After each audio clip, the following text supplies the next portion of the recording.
Baby aboko there. Now take us through the video I share. Now yet for a war by chance through Sacrum TV, Sansona, your Facebook page. When you understanding now, this is excavation ecoso. Then ecoso is here, baby. Or my two amanano. Now boys say go on area na wa here fan. Ewa asante achema. 87.9 answer na mashasi no. Say my main fa we say ntwam na fi maba asante achema go. Let's call a spade a spade. So they are here. Atre. And your friends say, I did the 2 annuals, you did the 2 annual. Asabia. Ushima say, you can unisika on fa quine command coffee job no on your quino. So they are here. We name PSM. Unisika on fa quine no coffee job. Now on your quino. Nasa coffee job, the wire crab and piano can. Fine, but don't mean who said the assistant sometime me and your boy MP no. But it's not the MP's fault. Kwan has been awarded on contract. Because the last time President Ebao, so that Asabia promised the president is obey Kwan. So when Nisika, just go back and then simple. And they would inquire if you become one later. Ye Kofi Ayara Hosem. Na Saturday no. Okay, man, get back to the video. Yes. Saturday no na me war. At the Jaho baby. Now pair the video now in come. Yes. And now Kofi okay. Any nyan and say at Torrentian BSC I would do myself. Kofi your banai could do myself. You could do honor around bear 2 Nastalano rescue mission. Auntie Konongo man the same place as last year again at the top. I'm not toilet. Now we know some concession we know. A 100 year met me I can say a hop and I say baby a galafono. Okay. And tia menya say it go fi ho ha excavator ya ohui okay ebesem say okoja ma besa na bana chibiu afina no mayi nipa ne baako ekodu no mayi baako okay na baako na ne body no amutilate aha we last person no muyi no aha nti no muyi in fact omuyi ni 9 nate oh okay 9 nate nti omo anti we machines no apostle okoja ma go back man apostle and you go site na post we and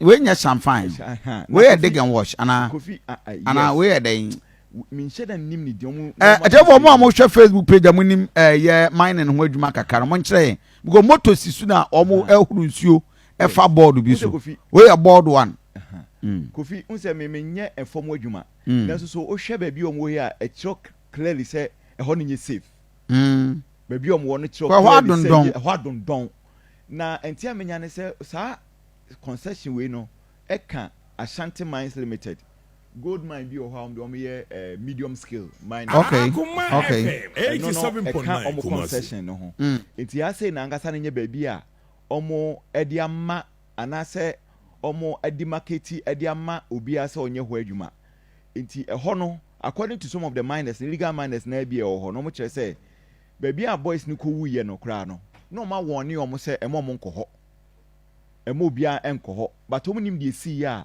omo so eya asodin asobrachi a omo ko ho ekoye eho adwuma eti Saturday omo che se insu toy insu brani bi toy eye ahomache no enti etori yana boys ni gumu omo ye adwuma enti around that time okay. na Akoma FM 87.9 from between that time now to 1 p.m. no okay. No body no na excavator sisu a chese omo hwehwe body na the first body no mu here there omo in around one there about okay omo here tina na somebody no as because mutility and as the boys in the go on so omo ye adwuma as one across a park so na boys omo nya jaye okay omo nya jaye anom so eboa say ombe hwehwe body snack boys ni omo ya ade mum so omo no entia menya ne se enya ade enwanwa wo ho se nipa ewu no nya ade enwanwa normal wo ho aha na most of the Akoma FM 87.9 omu kro ma yan report omo kire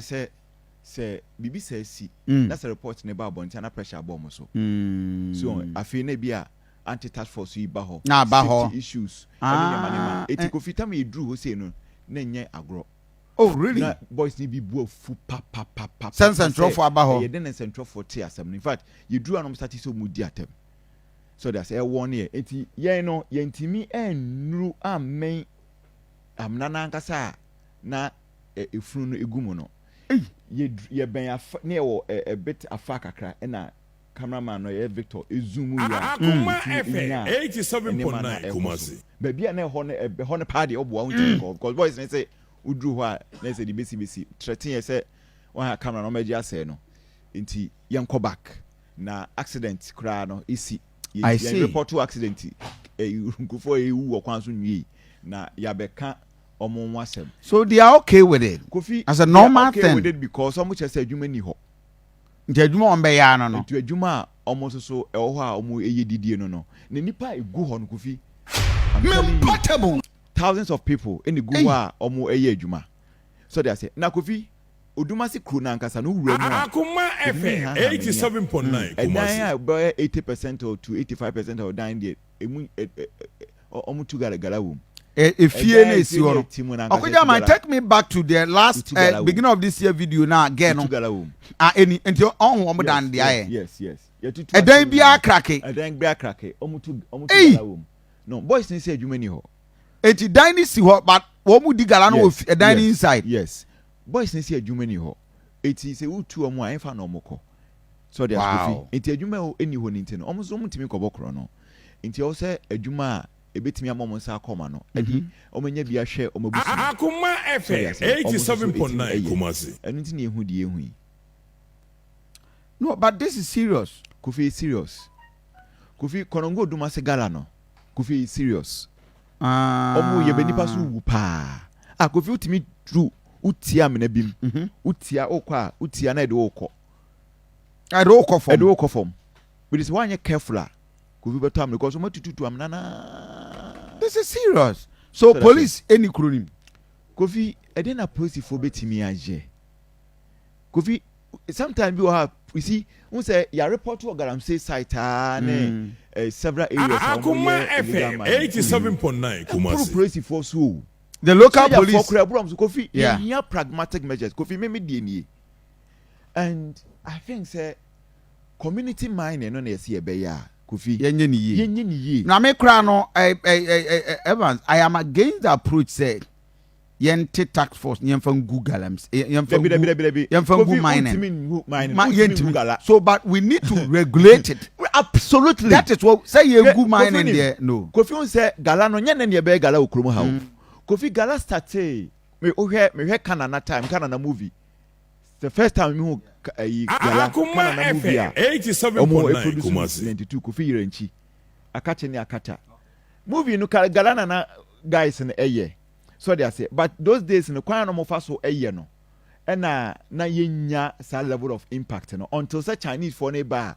omode heavy machines ni amanema e ba ya say yetimi e feel impact no eti say e kwan papa bi wo ho a be fa so anaban ne be fa so na boys na omo eye no omo ntete so they say omo ankasa one ebetimi abom ho ban safety issues betimi aye adwuma ni regulating yema ni ye no omo so etimi aye adwuma no a no my because Kofi no kure wo mu ne say obi ono ye gala 87.9 Kumasi otimi gross bi abe 800 million adwuma be na betimi dia man so obi amame education kakra on machine no akoja ma go back to the machine I say machine is sisoro no champagne you na moto ne bonchen no ade ne sinchen no crusher okay and I tied them ti we no sa egu champagne so na horo ai okumkom wuntumi and the message no mama thank you my brother I see so that is serious senior ye kano e was say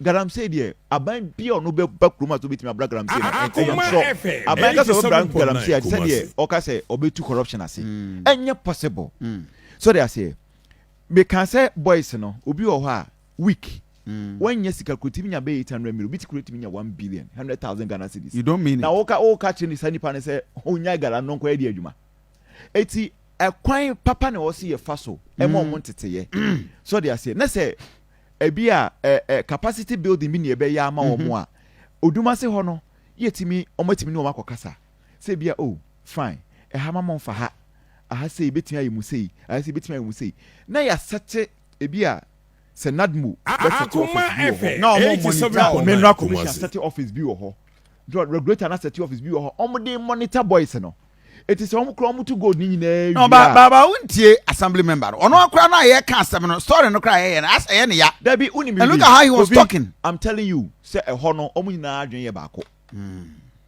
so they say udru krom ho a omu nyina adwen ye baako eti no adwuma no it's rather unfortunate say omu ewu so ho ba bi ade na kodru no kofi enye gidigidi asem ya no baba ye ene kwan pa o befa so a o be do capacity because boys no obi anu ho a ubetimi ayi na fi oda call say 87.9 Kumasi. The best thing they can do for them and they say aban no a local authority no seminars commission we omo ko set office wo ho omo ma boys na entete ye e kwan o befa so o metu gold no omo hwi a gold na e ba no omo agini nyina na ban control debi bramuna fe yen dive into other angle na ye met for last year we did the story. We are very unfortunate, but I think it's because Abano still benefited from this whole thing.